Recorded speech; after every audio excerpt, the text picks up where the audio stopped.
Saya nak membawakan tetamu saya pada jam ini iaitu pengarah komunikasi Refsa, Raja Ahmad Iskandar Faris yang bersedia pada ketika ini. Iskandar, terima kasih kerana bersama dengan kami pada jam ini. Pertama sekali, saya nak membawa perbincangan ini kepada konteks politik kepartian. Memang sebelum ini kita cakap kerjasama merentas parti dan sebagainya, namun secara open secret dan juga secara realitinya ada banyak halangan sebenarnya. Mahu tidak mahu kita perlu bincang perkara tersebut. Kalau kita melihat pada ketika ini, UMNO kembali ke driver seat kalau kita berkata, menjadi Perdana Menteri. Ini adalah tempoh yang saya kira amat mencabar buat sebuah parti UMNO kerana berbaki masa bergerak ke PRU ke-15 nanti, rakyat akan terus mengingati siapakah yang terakhirnya memerintah, bagaimana cara mereka memerintah dan apakah dasar-dasar mereka. Itulah antara risiko kalau bisa disifatkan untuk parti UMNO sendiri. Bagaimana pada pandangan Iskandar sendiri untuk UMNO, mampukah mereka mencantikkan kembali imej mereka sebelum PRU ke-15 dan juga apakah langkah-langkah yang kita jangka daripada pemimpin atau Perdana Menteri daripada parti UMNO sendiri untuk memastikan bahawa parti mereka dari sudut politik akan diterima rakyat sebelum PRU ke-15. Okay, terima kasih Najib. Bagi saya, parti UMNO ini ada beberapa cabaran dan bagi mengukur kejayaan mereka sama ada berjaya atau tidak ada beberapa indikator. Dari segi perbincangan hari ini, saya nak tekankan 5 indikator lah bagi memudahkan perbincangan. Yang pertamanya adalah bagaimana mereka memerangi COVID-19. Dari segi mana memerangi itu, mereka tak semestinya menghapuskan COVID-19, tapi menyediakan masyarakat untuk hidup di samping COVID-19. Keduanya, pembukaan sektor ekonomi dan sektor sosial dengan selamat. Maksudnya tidak mencetuskan kluster dan penularan baru ketika membuka ekonomi. Faktor ketiga adalah menangani krisis pendidikan iaitu lost generation. Yang kita lihat bagaimana murid-murid dan pelajar-pelajar telah hilang 2 tahun persekolahan disebabkan pengawalan COVID. Keempat adalah reformasi institusi. Ini adalah baseline yang saya rasa selepas tawaran yang dibuat oleh bekas Perdana Menteri Muhyiddin, ramai pihak awam akan melihat kepada bakal Perdana Menteri Ismail Sabri sama ada beliau menyambut tawaran ini untuk diteruskan sebagai satu dasar bekerjasama antara kerajaan dan pembangkang. Dan seterusnya seperti yang Najib katakan tadi adalah ini kerajaan yang akan menghadapi pilihan raya. Kerajaan terakhir yang akan menghadapi pilihan raya. Jadi, mereka perlu menyediakan infrastruktur PRU itu supaya apa-apa pun berlaku, PRU itu dapat dilaksanakan walaupun ketika pandemik. Ini termasuklah janji iaitu undi 18, pendaftaran automatik, undi pos bagi mereka yang tidak dapat pergi ke pusat mengundi, akses kepada media kerana kita dapat lihat pilihan raya ini akan melihat satu bentuk kempen yang lain daripada sebelum-sebelum ini. Ketika di pandemik, kita memerlukan banyak penggunaan media talian, media perdana, arus perdana dan kurang kepada sentuhan satu persatu antara ahli politik dan juga pengundi. Dan tentu sekali, hari mengundi dan hari kempen perlu dipanjangkan supaya dapat dilakukan secara sistematik dan menurut SOP. Jadi saya rasa ini adalah 5 indikator yang kita boleh menjadikan kayu ukuran bagaimana kita hendak menilai prestasi kerajaan yang akan datang ini dengan pimpinan Datuk Ismail Sabri. Mari kita bawa kepada 5 indikator ini, Iskandar. Kalau kita melihat kepada, saya nak bawa kepada reformasi institusi dahulu. Kerana apabila kita cakap tentang reformasi institusi ini, bukan perkara yang mudah untuk dilaksanakan. Ini berdasarkan sejarah dan sebagainya. Kepimpinan yang berubah sebelum-sebelum ini pun berjanji untuk melakukan tapi tidak berjaya sepenuhnya dan sebagainya.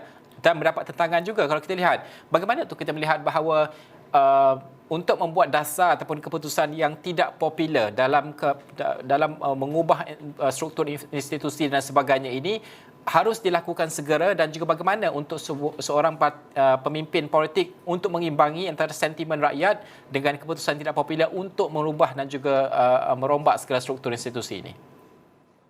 Jadi dari segi pilihan yang ada di tangan Datuk Ismail Sabri, saya melihat beliau ada 2 pilihan. Pertamanya, beliau boleh mengulangi pendekatan Tan Sri Muhyiddin, bekas Perdana Menteri, iaitu melakukan atau membentuk satu kabinet yang agak besar atau bloated untuk menyempurnakan permintaan parti-parti rakan. Tetapi ini adalah satu tried and tested method dan telah menunjukkan satu kegagalan di mana satu Perdana Menteri tidak dapat mengawal persepsi yang dibentuk oleh kerajaan kerana kerajaan itu terlalu besar atau terlalu bloated. Pendekatan kedua adalah satu pendekatan yang lebih transformatif di mana beliau boleh menghulurkan tawaran untuk bekerjasama dengan pihak pembangkang sebagai rakan strategik. Ini adalah satu cara yang telah dilakukan sebelum ini oleh Johor dan dinamakan cara Johor kerana menteri besar di negeri itu telah menganggap pembangkang itu sebagai rakan strategik. Dan dari segi ini membuka laluan kepada satu kerjasama antara parti iaitu bipartisanship dan saya rasa ini adalah satu yang diperlukan lagi-lagi dalam suasana pandemik hari ini. Jadi untuk sebagai satu batu loncatan ataupun satu precursor kepada perkara ini berlaku, Perdana Menteri itu perlu menunjukkan keikhlasan, pertamanya dengan mengurangkan kuasa Prime Minister atau Perdana Menteri itu sendiri dan memperkasakan institusi demokrasi dalam segi ini adalah Parlimen itu sendiri, dan kita boleh menggunakan jawatan kuasa yang ditubuhkan di Parlimen, jawatan kuasa pilihan khas, special select committees yang ditubuhkan di Parlimen sebagai rakan ataupun medan untuk bipartisanship. Bagaimana kita nak memperkasakan institusi ini? Jadi PM ataupun eksekutif itu sendiri boleh memberikan sumber dan tenaga kerja kepada jawatan kuasa ini supaya mereka boleh juga menjadi rakan kerjasama untuk menggubal satu polisi atau satu dasar, lebih-lebih lagi dalam menangani pandemik COVID hari ini. Kita tidak boleh lagi terperangkap dari segi mana bentuk kerajaan itu hanya dipandu oleh eksekutif, tapi mesti bekerjasama dengan badan legislatif iaitu the legislative arm of the government supaya sama-sama dalam hal perundangan dan dalam hal eksekutif dapat menangani masalah yang dihadapi rakyat kebanyakan. Okey, kita sudah melihat pemusatan kuasa Perdana Menteri itu sudah berkurangan disebabkan oleh kerjasama politik yang terwujud untuk membentuk kerajaan. Ini susulan tidak ada siapa yang ada majoriti pun. Bagaimana untuk kita melihat bahawa 3 tawaran utama sebelum ini yang kita saksikan oleh bekas Perdana Menteri Tan Sri Muhyiddin Yassin ataupun Perdana Menteri sementara ini, kita melihat bahawa soal Akta Lompat Parti, soal undi 18 akan dibuat dengan segera dan juga soal paling penting iaitu menghadkan jawatan PM Perdana Menteri ini kepada 2 penggal. Ini antaranya lah, ada banyak lagi boleh kita fokus dan sebagainya. 3 perkara ini adalah perkara yang mungkin pada pandangan kebanyakan penganalisis amat berat untuk dilakukan dalam konteks politik, dalam konteks popularnya, dalam konteks politik dan sebagainya. Adakah ada kemampuan untuk Perdana Menteri baru untuk melaksanakan ketiga-tiga perkara ini, khususnya untuk soal lompat parti dan sebagainya, kerana sekarang kita bercakap soal majoriti yang tak cukup dan sebagainya ni? Di sini Najib telah mengangkat satu isu yang sangat menarik di mana Perdana Menteri hari ini pun mempunyai satu majoriti yang sangat tipis iaitu 114. Kalau ada lebih kurang 6 atau lebih ahli parti yang menarik sokongan daripada Perdana Menteri, mungkin akan bertemu satu lagi kegagalan. Dan ini membuka juga satu ruang kepada beberapa parti untuk bekerjasama. Mengapa? Sebab kalau Perdana Menteri itu memerlukan sokongan, contohnya akan datang ini adalah satu cabaran untuk melepasi vote of confidence di sesi Parlimen akan datang.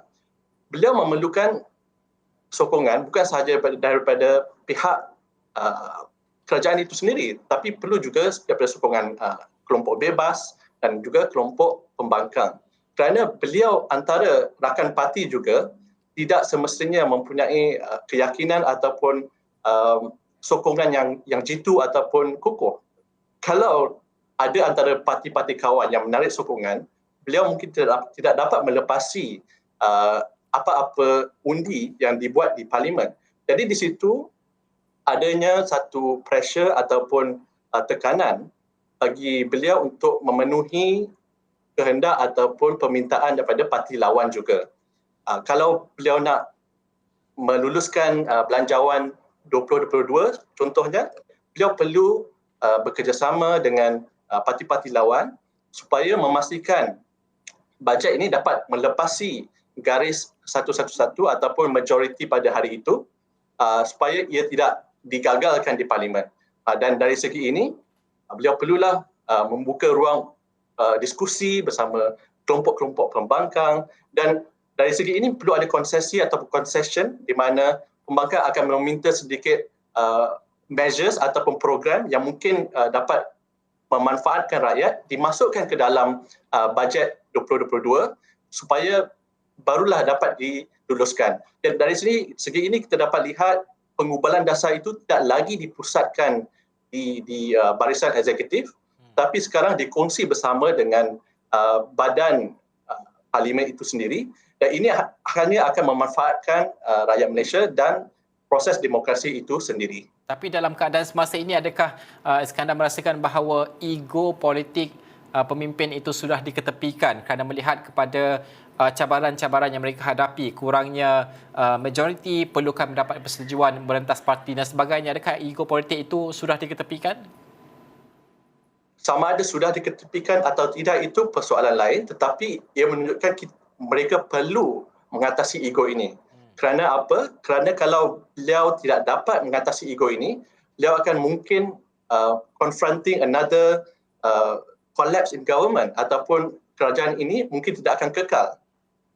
Ini adalah satu building block saya rasa yang perlu dibina ataupun dibentuk oleh bakal Perdana Menteri, kerana memegang kepada pendekatan lama iaitu politik of dominance tidak lagi realistik ataupun boleh dipakai pada hari ini.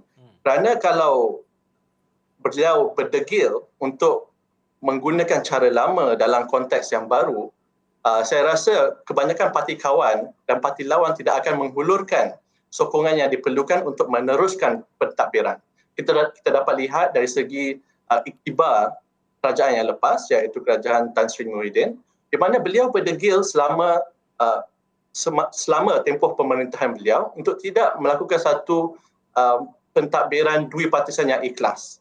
Akhirnya, di mana saat beliau di akhir hayat politik Perikatan Nasional 1.0, beliau memberikan tawaran kepada pihak pembangkang. Tetapi ternyata ia sudah terlambat kerana pendekatan ini tidak dilakukan dengan lebih awal lagi. Cuba bayangkan kalau pendekatan ini dilakukan ketika bajet 2021, di mana bajet itu dirunding dan digubal secara bersama, mungkin program-program penambahbaikan yang dicadangkan oleh pihak pembangkang boleh diserap ke dalam bajet 2021, dan dari segi ini pendekatan pandemik boleh ditambah baik kerana adanya input dari pihak-pihak lain. Dan ini adalah satu, saya rasa, kegagalan yang tidak boleh diulangi oleh pentadbiran akan datang jika ia mahu mentadbir dengan lebih lama daripada apa yang tempoh pentadbiran sebelum ini. Ya, kalau kita melihat ini umpama kontrak politik baharulah kalau kita boleh sifatkan berbanding dengan situasi politik sebelum ini kita saksikan dalam arena politik tanah air. Bagaimana untuk kita melihat bahawa kontrak politik baharu ini yang tidak hanya berfokus kepada politik yang lebih berhemah dan juga politik yang lebih tertib, bermoral dan sebagainya berbanding dengan politik pembunuhan karakter, cantas mencatas dan sebagainya ini harus diketepikan. Adakah kemahuan politik itu sudah dijelmakan untuk mereka mengubah perkara ini? Jadi itu we have to wait and see. Kita perlu tunggu dan lihat. Setakat ini belum nampak. Setakat ini masih awal bagi kita untuk menilai bakal Perdana Menteri itu sendiri. Okay. Kalau kita tengok sejarah di mana Tan Sri Muhyiddin membentuk kabinet beliau mengambil masa 9 hari untuk membentuk kabinet dan untuk mengumumkan barisan kabinet.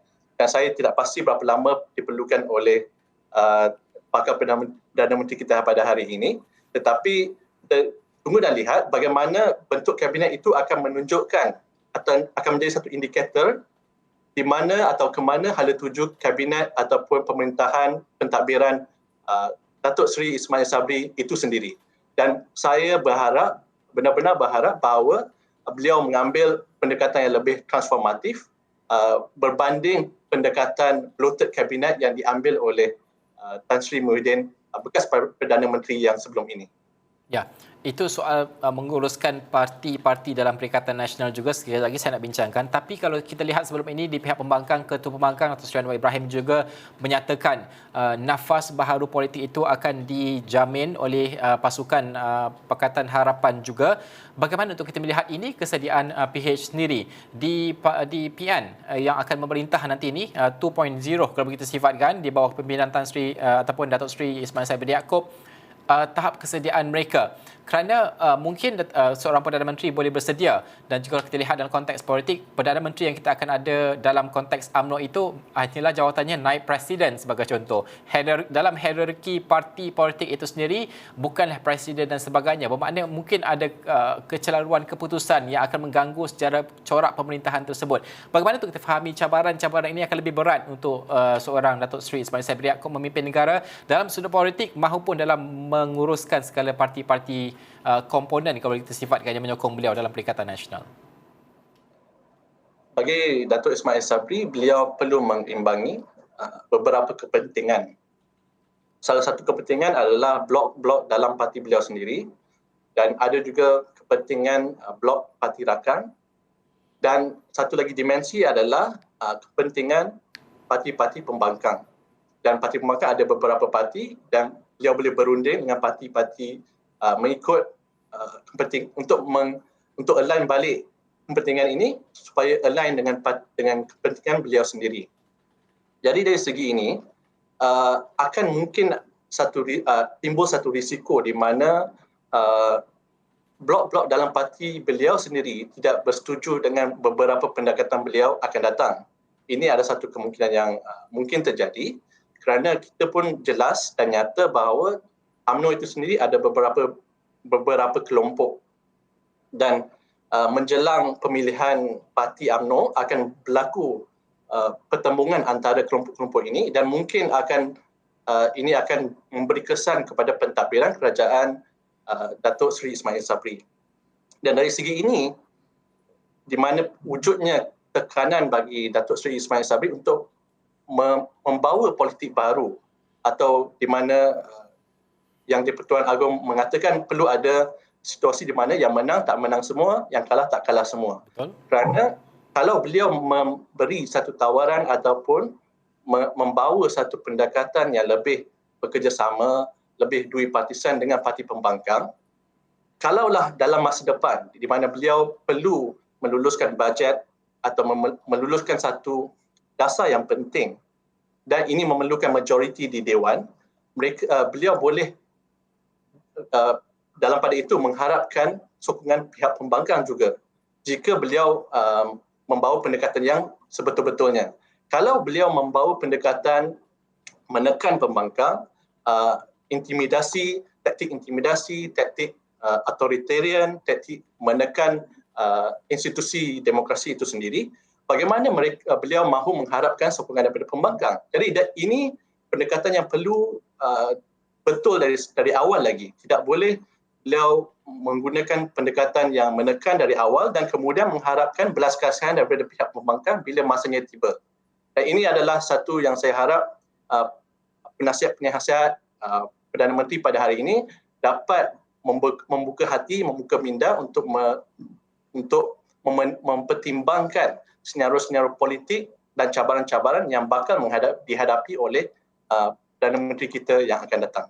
Okey, kalau kita lihat bahawa sebelum ini Perikatan Nasional sebelum memberikan sokongan kepada Datuk Seri Ismail Sabri Yaakob bersyarat, iaitu sesiapa yang berdepan dengan pertuduhan ataupun kes mahkamah tidak boleh berada dalam kabinet. Begitu juga dengan Pakatan Harapan yang mengatakan bahawa tidak akan berkompromi dengan golongan-golongan ataupun kumpulan yang berdepan dengan pendakwaan dan sebagainya. Bagaimana kerjasama rentas parti ini boleh diwujudkan apabila sentimen-sentimen seperti ini diwujudkan? Ada justifikasi kepada sentimen tersebut, tapi bagaimana untuk kita melunakkan kembali kerana mereka perlu bekerjasama juga pada akhirnya.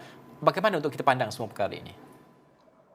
Di sini timbulnya satu konsep iaitu Confidence and Supply Agreement ataupun perjanjian perbekalan dan keyakinan. Di mana kalau tidak dapat dibentuk satu kerajaan yang kukuh antara parti-parti kawan, seseorang Perdana Menteri boleh membuat perjanjian dengan blok-blok independen atau blok-blok pembangkang bagi mengukuhkan pentadbiran beliau dengan beberapa syarat. Dan syarat ini tidak semestinya will last for a period of time. Tetapi ada tempoh-tempoh tertentu. Contohnya kalau beliau mahu meluluskan satu bajet, beliau boleh membuat perjanjian dengan beberapa blok supaya dapat majoriti mudah untuk meluluskan bajet tersebut. Dan ini akan ditakluk dengan beberapa syarat. Seperti yang Najib katakan tadi, blok Muhyiddin ada syarat mereka, blok pembangkang ada syarat-syarat mereka, dan ini perlu serahkan kepada kebijaksanaan Perdana Menteri untuk berunding dengan beberapa kelompok ini dan mendapatkan majoriti mudah bagi melepaskan sesuatu dasar ataupun bajet itu supaya beliau dapat meneruskan pentadbiran. Dan kita tak boleh take the support for granted. Contohnya dalam situasi di mana tiada parti politik mempunyai majoriti yang besar, kita tak boleh cakap pembangkang perlu menyokong kerajaan kerana untuk memastikan kestabilan. Tapi kerjasama itu perlu berasaskan dasar yang logik, make sense, menurut fakta dan menurut sains. Jadi ini adalah gunanya rundingan antara kerajaan dan pembangkang itu sendiri supaya dasar yang dibentuk atau digubal oleh kedua-dua pihak dapat memanfaatkan akhirnya rakyat Malaysia itu sendiri. Dan saya rasa itu kena tekankan dari segi konflik politik, kemeluk politik ke apa-apa konflik pun, akhirnya kita kena memanfaatkan rakyat Malaysia itu sendiri kerana rakyat Malaysia telah banyak merana dan tersiksa dengan krisis-krisis yang bertimbun-timbun, krisis COVID, krisis ekonomi, krisis pendidikan, krisis perlindungan sosial, dan parti politik perlu mencari jalan tengah ataupun common ground supaya masalah-masalah ini dapat diselesaikan dan lima indikator yang saya telah jelaskan sebentar tadi di awal perbincangan kita dapat diatasi ataupun diuruskan sebelum di RU15. Okey. Iskandar, kalau kita melihat kepada usaha untuk memulihkan semua krisis yang kita hadapi ini, Tun Dr. Mahathir Mohamad mencadangkan bahawa beri beliau peluang untuk mempengerusikan MPN, Majlis Pemulihan Negara. Ini yang dicadangkan sebelum ini. Ada juga penulisan terbaru yang menggesa ataupun meminta darurat dilaksanakan sebuah badan untuk menyelesaikan permasalahan COVID-19 dan juga permasalahan ekonomi dan sebagainya. Pandangan Iskandar terlebih dahulu terhadap cadangan ini kerana dahulu sebelum idea tentang kerajaan perpaduan dan sebagainya yang diwujudkan, Tun Dr. Mahathir Mohamad pada selaku PM interim pada ketika itu telah pun berkatakan tentang kerajaan perpaduan. Bagaimana untuk kita melihat pada kali ini cadangan Tun Dr. Mahathir Mohamad ini haruskah dipandang serius ataupun di mana tahap keseriusan cadangan ini? Sebelum kita mengulas cadangan tersebut, kita kena lihat kembali apakah masalah yang dihadapi kerajaan lepas. Apakah stumbling block ataupun hurdle yang mereka perlu lepasi ataupun tembok-tembok cabaran yang mereka hadapi dalam menguruskan perihal pandemik ini. Salah satunya adalah penyelarasan dan satu lagi adalah kepimpinan dan satu lagi adalah penggubalan dasar. Jadi tiga ini adalah faktor yang kita kena teliti. Apa-apa penyelesaian perlu mengatasi ketiga-tiga faktor ini. Jadi kalau kita ambil contoh, kita buat MPN ataupun buat darurat dan satu majlis di mana mereka mentadbir negara tanpa check and balance. Kan? Kita sudah melalui satu fasa darurat iaitu daripada Januari sampai ke Ogos. Adakah keadaan kembali pulih? Saya rasa ramai yang kata tidak. Jadi tentulah kalau kita nak buat benda yang sama dan mengharapkan outcome yang berbeza, itu adalah satu definisi insanity ataupun kegilaan. Jadi saya rasa kita perlu kembali ke ruang demokrasi, berbincang sama sendiri dan address what needs to be addressed. Kalau seorang itu sakit kaki, takkan kita bagi ubat untuk rawat tangan, kan? Jadi benda tu kita kena pandai mengurus di mana kesilapan itu dan membuat satu penyelesaian untuk kesilapan tersebut. Kalau kesilapannya di sini adalah kurangnya penyelarasan. Kalau kita lihat SOP pun satu hari kita SOP A, kemudian bertukar ke SOP B. Bila dah tukar SOP B, contohnya program vaksinasi tidak mengikut penukaran tersebut, penukaran tempoh had masa bekerja misalnya, dan kemudian sekatan jalan raya yang menghadkan pergerakan untuk bekerja. So benda-benda ini adalah satu isu di mana tiadanya penyelarasan yang jitu. Jadi dari segi itu kita kena lihat penyelesaian seterusnya perlu dihalakan terhadap menyelesaikan masalah penyelarasan. Dan dari segi ini saya mencadangkan Parlimen itu sendiri dijadikan satu platform ataupun medan untuk menggalakkan penyelarasan. Dan jawatan kuasa Parlimen boleh dianggotai oleh oleh menteri tersebut, contohnya menteri penyelaras MKN dan seorang pembangkang dan ahli-ahli teknokrat yang pakar dalam bidang masing-masing. Jadi kita dapat di situ kesinambungan antara pelbagai pakar untuk menyelaraskan koordinasi langkah pengurusan pandemik itu sendiri. Dan saya rasa kalau kita menggunakan acuan-acuan lain tetapi formula yang sama, kita akan menghadapi risiko mengulangi kegagalan kerajaan yang lepas.